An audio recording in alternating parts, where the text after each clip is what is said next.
Fatos Espíritas, obra do cientista inglês William Crookes. Parte 3. Os casos mais notáveis de elevação que fui testemunha realizaram-se com o Sr. Home. Em 3 ocasiões diferentes, vi-o elevar-se completamente acima do soalho da sala. A primeira vez estava ele sentado em um canapé, a segunda de joelhos sobre uma cadeira e a terceira de pé. De cada vez tive toda a liberdade possível para observar o fato no momento em que ele se produzia. Há pelo menos 100 casos bem verificados de elevação do Sr. Home, produzidos em presença de muitas pessoas diferentes. E ouvi mesmo da boca de 3 testemunhas, o conde Dulhaven, Lord Lisdale e o capitão Wine, a narração dos casos mais notáveis desses gêneros, acompanhados dos menores incidentes. Rejeitar a evidência dessas manifestações equivale a rejeitar todo testemunho humano, qualquer que seja, pois que não há fato na história sagrada ou na profana que se apoie sobre provas mais decisivas. O número de testemunhas que confirmam as elevações do Sr. Home é enorme. Seria muito para louvar que alguém cujo testemunho fosse reconhecido como concludente pelo mundo científico, se é que existe alguém cujo testemunho em favor de semelhantes fenômenos possa ser admitido, quisesse séria e pacientemente estudar esse gênero de fatos. Muitas testemunhas oculares dessas elevações do Sr. Home vivem ainda e não recusariam certamente atestá-las, mas daqui a alguns anos será muito difícil, se não impossível, obter diretamente essas provas. Movimento de diversos objetos sem contato algum. Sobre esse título, proponho-me descrever alguns fenômenos especiais de que fui testemunha. Só posso indicar aqui alguns fatos mais salientes de que todos se lembrem bem, produzidos em condições tais que qualquer artifício se tornaria impossível. Atribuir esse resultado à fraude é absurdo, pois lembrarei ainda aos meus leitores que o que refiro não foi executado em casa do médium, mas em minha própria casa, onde era inteiramente impossível preparar-se antecipadamente qualquer truque. Um médium, circulando em minha sala de jantar, não podia, estando eu sentado em outra parte da sala com várias pessoas que o observávamos atentamente, fazer tocar por fraude uma harmônica que eu segurava em minha mão, com as teclas para baixo ainda, ou fazer flutuar essa mesma harmônica aqui e ali na sala, enquanto ela tocava durante todo o tempo, em pleno ar. Não podia trazer consigo um aparelho para agitar as cortinas das janelas, ou elevar as venezianas até alguns metros de altura, dar nó em um lenço e colocá-lo em um canto distante da sala, vibrar notas à distância em um piano, projetar um porta-carta através do aposento, levantar uma garrafa e um cálice acima da mesa, fazer erguer-se um colar de coral numa das extremidades, fazer mover um leque e abanar os assistentes, ou ainda pôr em movimento um pêndulo encerrado em uma vitrina, solidamente presa à parede. Tudo isso foi presenciado por várias pessoas, e, óbvio, por mim, que sou um cientista. Aparições luminosas. Essas manifestações, sendo um tanto fracas, exigem, em geral, que o aposento não esteja iluminado. Tenho apenas necessidade de lembrar aos meus leitores que, em iguais condições, tomei todas as precauções convenientes para evitar que lançassem mão de óleo fosforado ou outros meios. Tenho apenas necessidade de lembrar aos meus leitores que, em iguais condições, tomei todas as precauções convenientes para evitar que lançassem mão de óleo fosforado ou outros meios. Ademais, muitas dessas luzes eram de natureza tal que não pude chegar a imitá-las por meios artificiais nunca. Sobre as mais rigorosas condições de exame, vi uns corpos sólidos, luminosos por si mesmos, pouco mais ou menos do volume e da forma de um ovo de perua, flutuar sem ruído pelo meio do aposento, elevar-se por momentos mais alto do que poderia fazer qualquer dos assistentes que se apoiasse sobre a ponta dos pés e depois descer vagarosamente para o soalho. Esse objeto foi visível durante mais de 10 minutos e, antes de desaparecer, bateu 3 vezes na mesa com um ruído semelhante ao de um corpo duro e sólido. Durante esse tempo, o médium estava prostrado em um canapé e parecia inteiramente insensível. Vi pontos luminosos saltarem de um e outro lado e repousarem sobre a cabeça de diferentes pessoas. Tive resposta a questões que havia formulado por meio de clarões de luz brilhante que se produziram diante do meu rosto em certo número de vezes por mim prefixado. Vi centelhas arremessarem-se da mesa ao teto e em seguida recaírem sobre a mesa com ruído muito distinguível. Obtive uma comunicação alfabética por meio de clarões luminosos que se produziam no ar diante de mim e no meio dos quais eu passava a mão. Vi uma nuvem luminosa flutuar em cima de um quadro, sempre sob as mais rigorosas condições de exame. Aconteceu-me mais de uma vez que um corpo sólido, fosforescente, cristalino, fosse posto em minha mão por outra que não pertencia a nenhuma das pessoas presentes. Em plena luz, vi uma nuvem luminosa pairar sobre um heliotrópio colocado em cima de uma mesa ao nosso lado, quebrar-lhe um galho e trazê-lo a uma senhora. Em algumas ocasiões, percebi uma nuvem semelhante condensar-se sobre os nossos olhos, tomando uma forma de mão e transportar pequenos objetos, mas isso pertence antes à classe dos fenômenos que se seguem. Aparições de mãos luminosas por si mesmas, ou visíveis à luz ordinária. Sente-se muitas vezes contatos de mãos durante as sessões às escuras, ou em condições em que não é possível vê-las.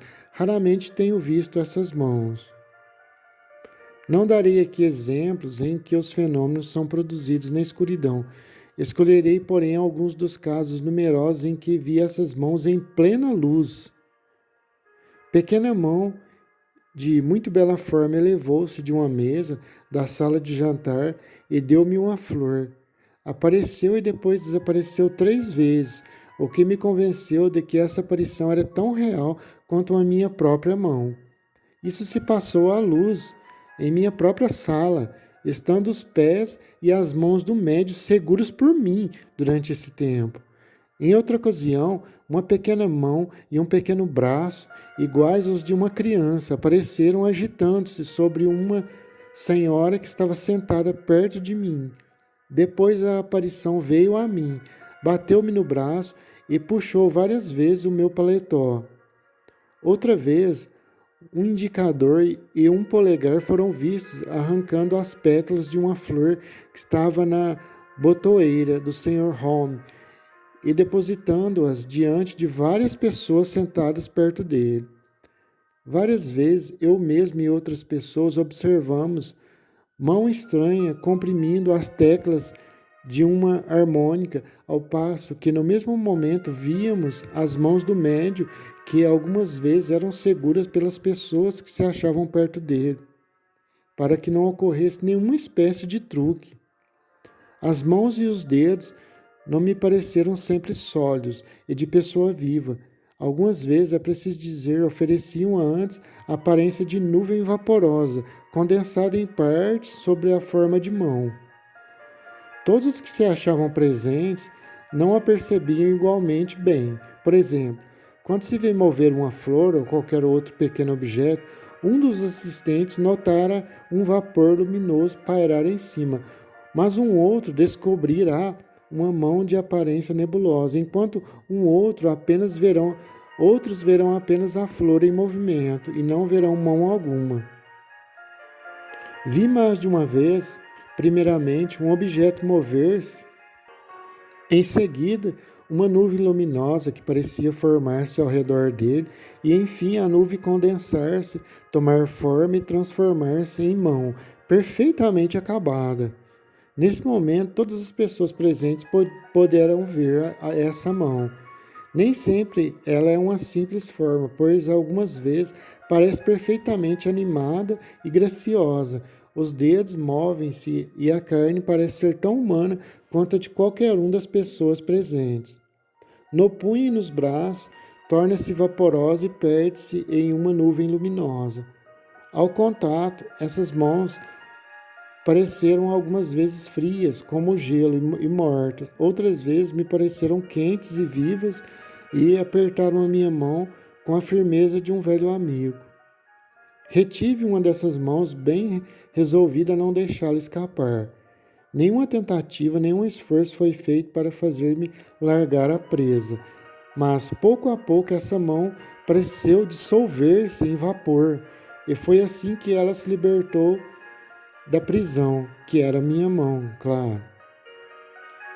Escrita direta. É esta a expressão empregada para designar a escrita que não é produzida por nenhuma das pessoas presentes. Obtive várias vezes palavras e comunicação escritas em papel marcado com o meu sinete particular e sobre as mais rigorosas condições de controle. Ouvi na escuridão o ranger do lápis a mover-se sobre o papel. As precauções previamente tomadas por mim eram tão grandes que eu estava perfeitamente convencido, como se houvesse visto os caracteres se formarem, mas como o espaço não me permite entrar em todas as minúcias, limitar-me-ei a citar os casos nos quais meus olhos, tão bem quanto os meus ouvidos, foram testemunhas da operação.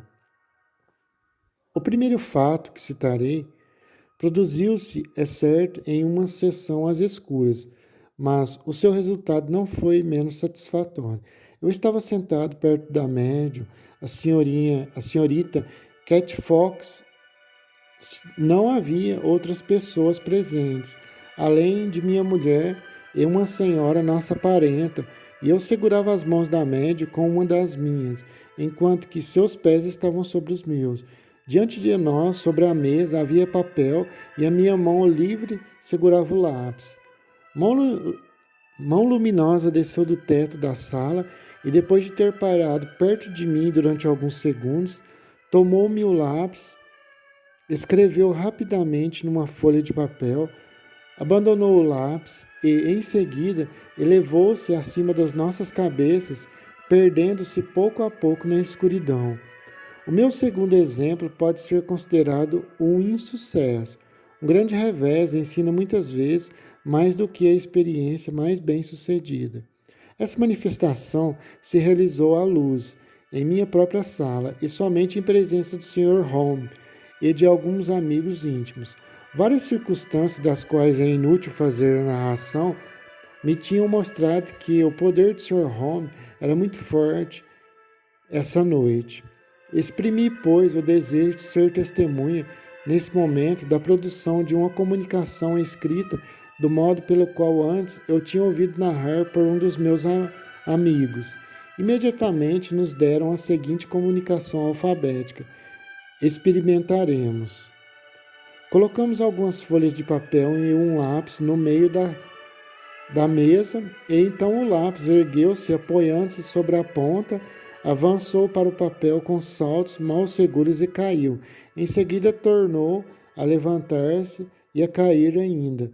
Uma terceira vez se esforçou, mas sem obter melhor resultado.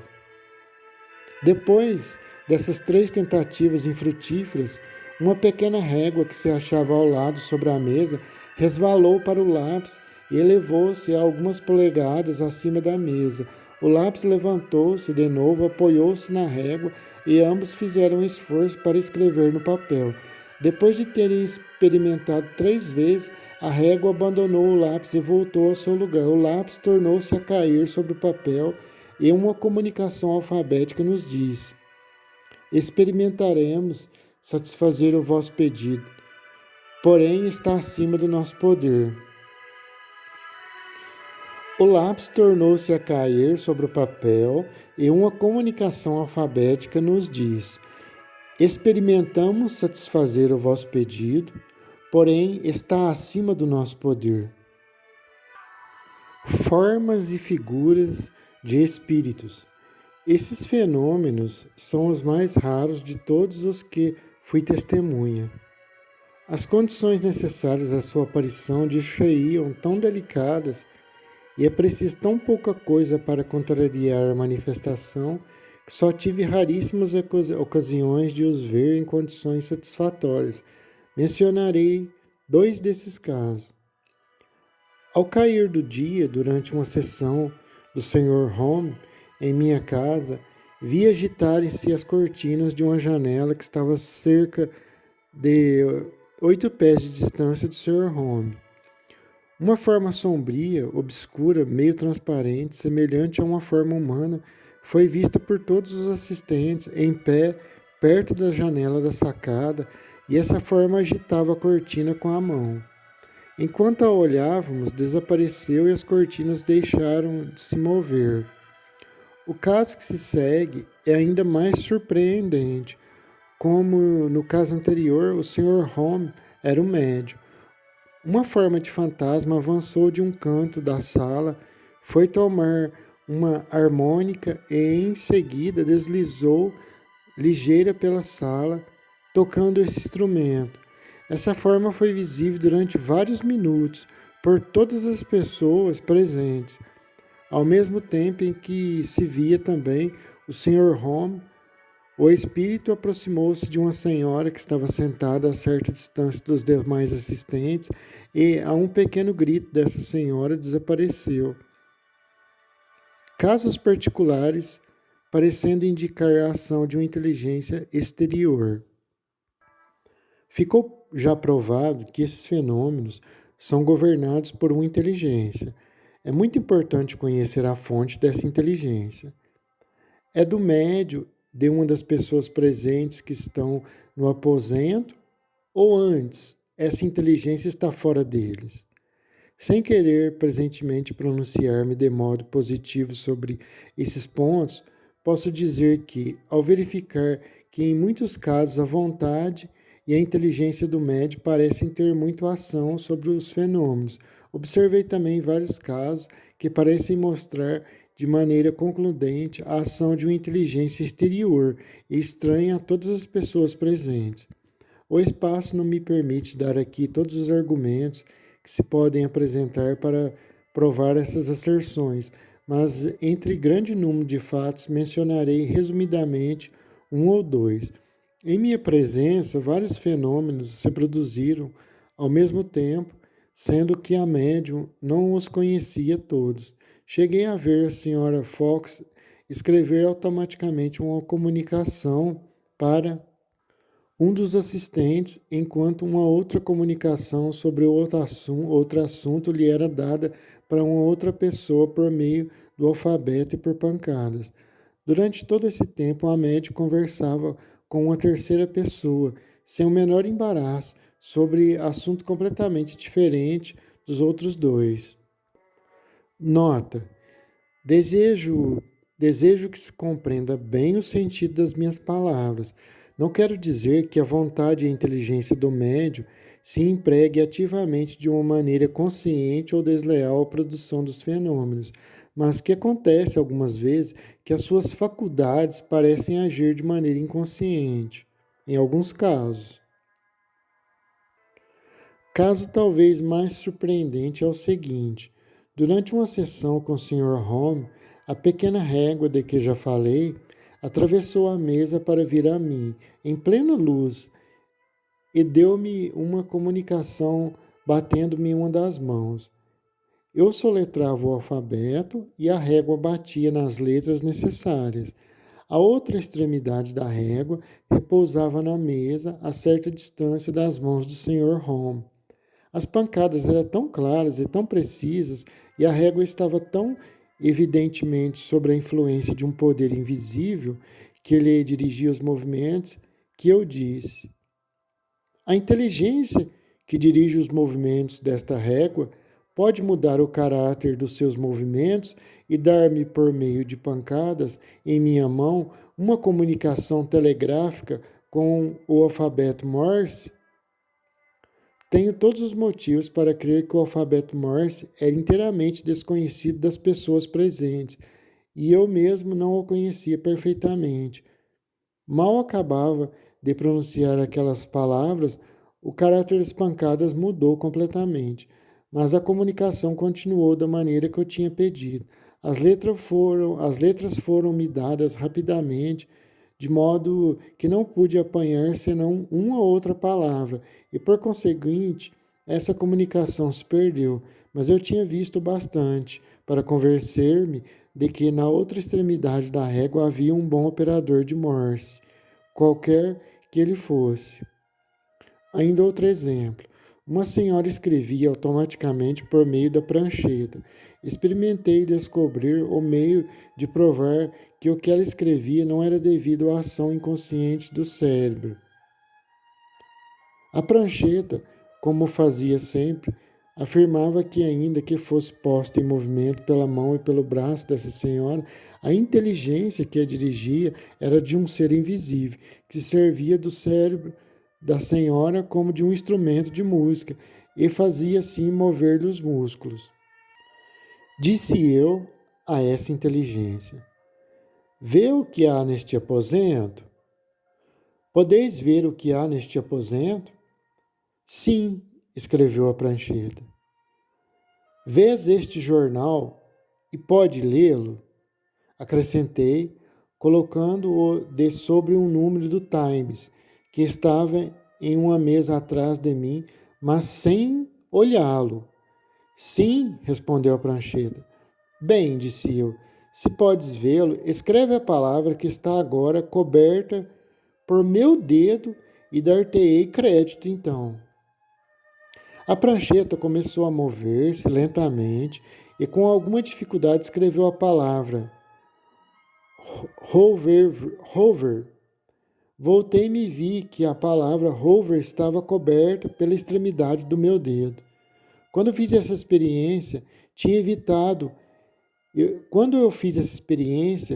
como já disse, tinha evitado de propósito olhar para o jornal, sendo impossível a senhora, embora eu tentasse ver uma só das palavras impressas, porque estava sentada perto de uma mesa, além de que o jornal estava sobre outra, que se achava atrás de mim, e o meu corpo interceptava-lhe a vista. Manifestações diversas de caráter complexo. Sobre esse título, me proponho fazer conhecer algumas das manifestações que, por causa do seu caráter complexo, não podem ser classificadas diretamente. Entre mais de 12 fatos, escolherei 2. O primeiro produziu-se em presença da senhora Cat Fox, e para torná-lo inteligível é preciso que entremos em alguns pormenores. O primeiro produziu-se em presença da senhorita Kate Fox, e para torná-lo inteligível é preciso que entramos em alguns pormenores. A senhora Kate Fox tinha me prometido dar uma sessão em minha casa uma noite de primavera do ano passado. Enquanto eu a esperava, uma senhora nossa parenta e os meus 2 filhos mais velhos, um de 14 anos e o outro de 11, achavam-se na sala de jantar, onde as sessões sempre se realizavam. E eu mesmo me achava só na minha biblioteca, ocupado em escrever. Ouvindo uma carruagem parar e a campainha tocar, abri a porta. A senhorita Kate Fox e conduzia logo para a sala de jantar, porque me disse ela que, não podendo demorar-se muito, não subiria. Colocaram numa cadeira o seu chapéu e o seu chale. Dirigindo-me então para a porta da sala de jantar, mandei que meus 2 filhos fossem para a biblioteca estudar suas lições. Fechei a porta, dei volta à chave e, conforme meu hábito durante as sessões, meti a chave no bolso. Sentamo-nos. A senhorita Kate Fox ficou à minha direita e a outra senhora à esquerda. Recebemos logo uma comunicação alfabética convidando-nos a apagar o gás. Apagamo-lo, ficando em escuridão completa, durante a qual mantive em uma das minhas mãos recebemos logo uma comunicação alfabética convidando-nos a apagar o gás. Apagamo-lo, ficando em escuridão completa, e durante a qual mantive em uma das minhas as mãos da senhorita Kate Fox. Quase no mesmo instante, uma comunicação nos foi dada nestes termos: vamos produzir um fenômeno que vos dará a prova do nosso poder e quase imediatamente depois ouvimos todos os tilintar de uma campainha não estacionária, mas que ia e vinha de todos os lados na sala, ora perto da parede, ora outra vez em um canto distante, ora me tocava na cabeça, em seguida batia no soalho. Depois de ter assim soado na sala durante pelo menos 5 minutos, a campainha caiu sobre a mesa, muito perto das minhas mãos. Enquanto durou o fenômeno, ninguém se moveu e as mãos da senhorita Kate Fox ficaram perfeitamente